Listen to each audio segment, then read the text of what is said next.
O pasado sábado, Monforte, o Centro Cívico, concretamente acolleu a primeira edición da Xuntanza de Creadores e Xestores Culturais de Galicia, unha iniciativa que botou a andar por parte de moita xente, ou coa implicación, mellor dito, de moita xente, e dúas desas persoas máis implicadas acompáñanos nos estudos de Onda Cero en Monforte, Rocío Galloso e Ana Belén Fernández. Hola, moi bons días, as dúas, benvidas. Bos días, Manola, encantadas de estar aquí e de que estés detrás do micro, ti. Moitas gracias. Hola, bos días. Bos días. Bueno, como xurdiu eso de facer unha xuntanza en Monforte con creadores e xestores culturais de toda Galicia? Roci. Pois xurdiu como manifestación de reflexións que vimos levando a cabo desde fai moitos anos, desde o 2009 concretamente. Bueno, a xente que hemos traballado en medios de comunicación xa non estábamos moi contentos antes por como funcionaban as cousas, pero obviamente agraváronse moito a partir do 2009. Entón, queríamos contribuir a facer algo ou a propoñer algo, non de forma dogmática, pero que axudase a crear o ambiente necesario para que xurdisen un novo movimento, novas propostas e unha nova actitude máis positiva. O resultado sería, gustaríame vender bombillas, que nace en Monforte porque coincide que estamos en Monforte, pero non ten ningún tipo de intención localista e plantéxase desde o principio como algo para aglutinar a creación en Galicia.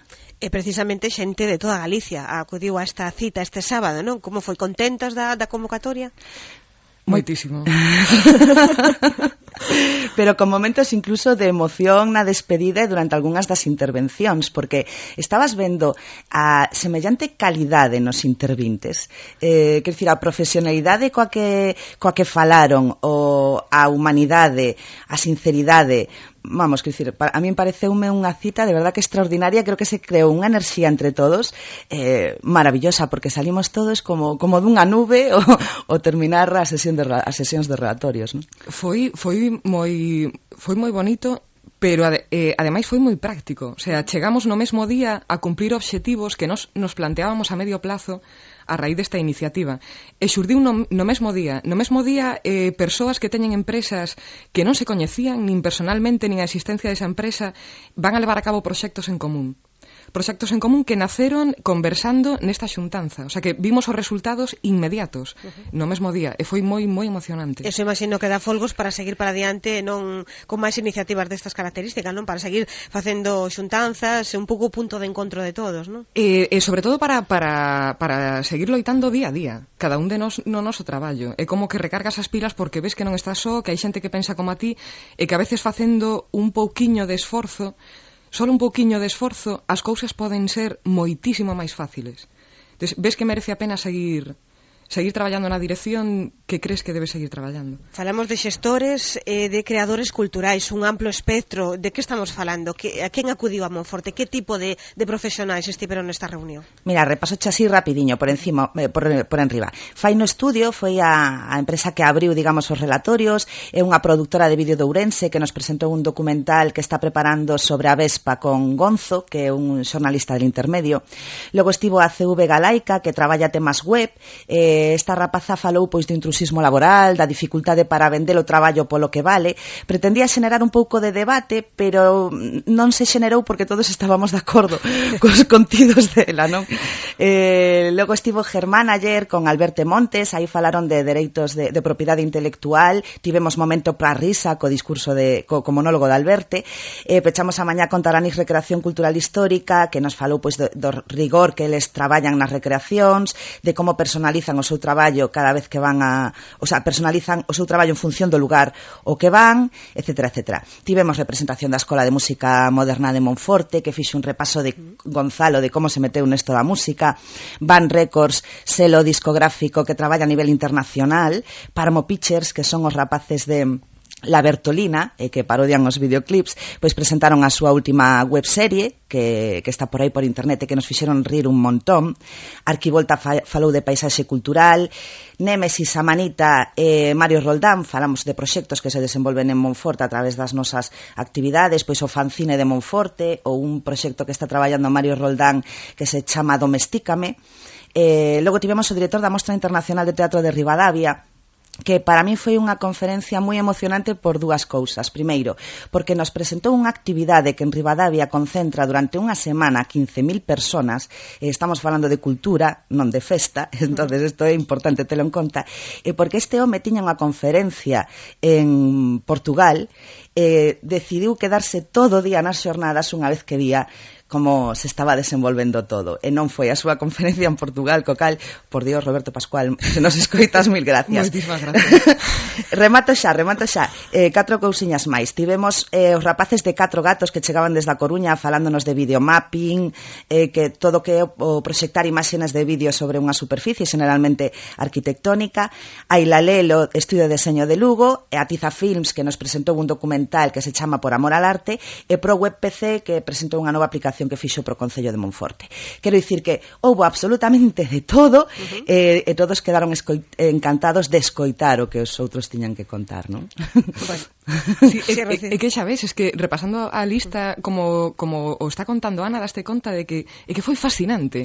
Estiveron cubertos todos os puntos de vista personais, todas as facetas profesionais, nunha soa xornada, nun día foi realmente redondo. Un encontro moi positivo que imagino repetiredes despois do éxito, non? A partir de agora, que vai pasar con todo isto? Pois é do que estamos falando aún, entón como preferimos falalo ben entre nós antes de dicir nada ao público. Obviamente queremos continuidade porque vemos que é útil e que funciona e que merece a pena que haxa continuidade, pero temos un par de ideas tolas sobre como debería ser esa continuidade e non queremos decir nada hasta que non o teñamos claro.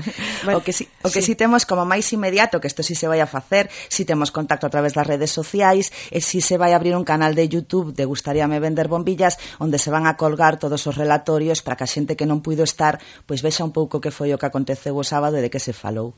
Bueno, está claro que vos valedese moito das novas ferramentas de información, das novas tecnoloxías para facer chegar a vosa mensaxe, para captar empresas. De feito, moitas desas empresas casi que exclusiva rede onde desenvolven o seu traballo, e tedes aí un espazo aberto en internet. Gustaríame Vender Bombillas é o nome tamén que ten ese espazo.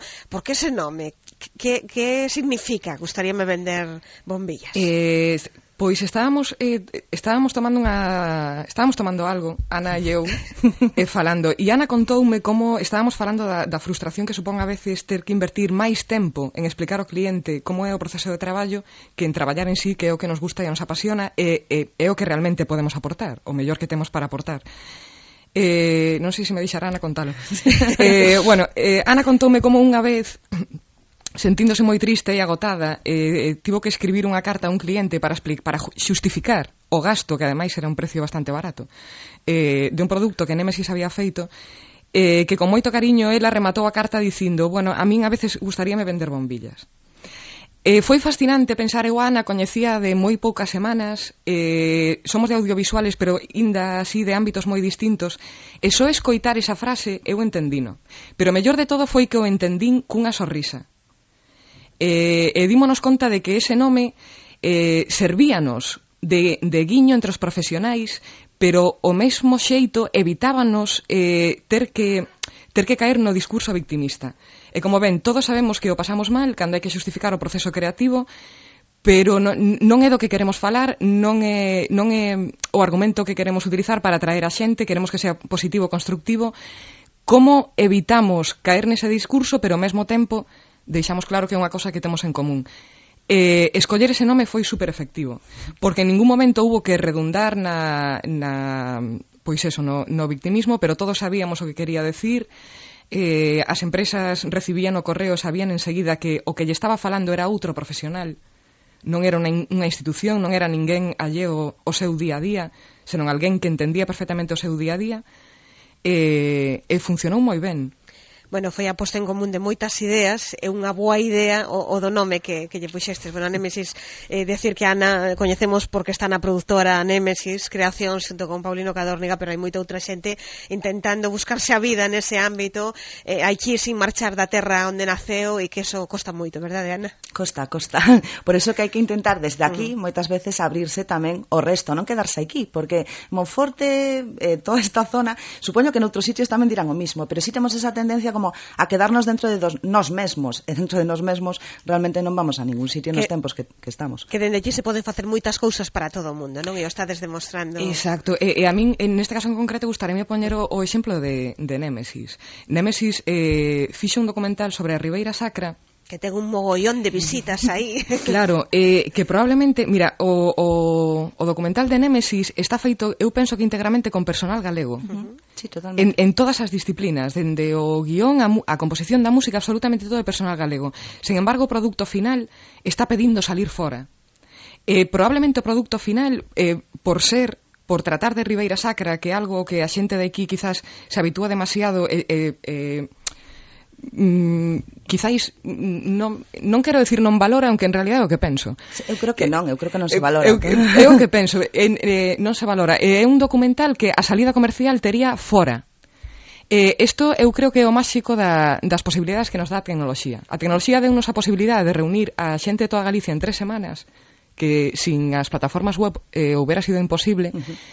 Pero ao mesmo tempo dache as dúas posibilidades. Dache a posibilidade de contactar profesionales galegos para facer o teu produto e dache a posibilidade de vender ese produto fora de Galicia e que se vexa fora. O sea, non son excluintes. Ti podes traballar con galegos, vender fora, podes traballar con xente de fora, vender en Galicia. Eso pensamos que é o bo.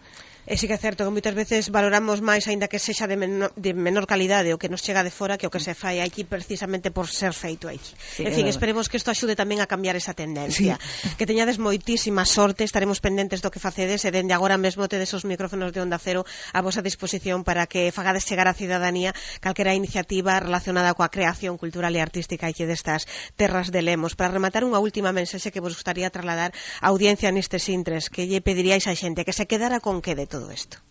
Que non hai que ter medo a facer cousas. Porque a veces parece que en canto alguén propón algo que se sale un pouco do normal, enseguida nos sentimos amenazados. É un pouco que falábamos antes, ou facemos cousas ou non se fai nada.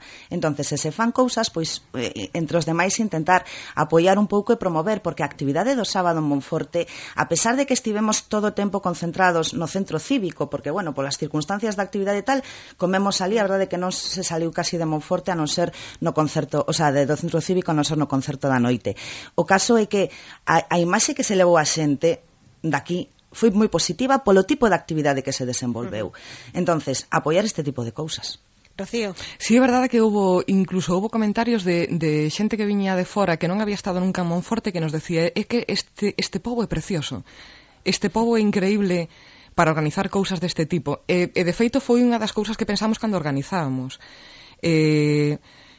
Eu son de aquí, pero levo moitos anos fora, agora levo 3 meses aquí, foi o contraste co que me atopei. Vin moitísimo potencial, vin moitísima xente facendo cousas increíbles, pero moi pouquiña cohesión. Eu penso que se quero quedarme cunha cousa boa do que pasou o sábado, é o feito de que realmente ti podes reunir a xente que de outro xeito probablemente non se relacionaría, porque así a primeira vista non teñen nada en común, e sen embargo son capaces de traballar xuntos e de xenerar cousas novas. Da diferencia xurden sempre cousas moi interesantes. Bueno, que é unha plataforma interesante para poñer en común moitas ideas. Mira, quería, porque me esquecía de que o tempo dos relatorios había un momento de exposición abaixo con traballos de Abraham Caride e de Michelín Rodríguez, ademais de outra xente que tamén estaba expoñendo. Que, bueno, que había opción para todo, non? Moi ben, pois dito queda. Moitísimas gracias por acompañarnos hoxe en Onda Cero. E nada, estaremos pendentes do que fagades. Rocío Galloso, Noelén Fernández, un placer. Moita sorte. Mil gracias, moita sorte tamén. Esperamos que sí.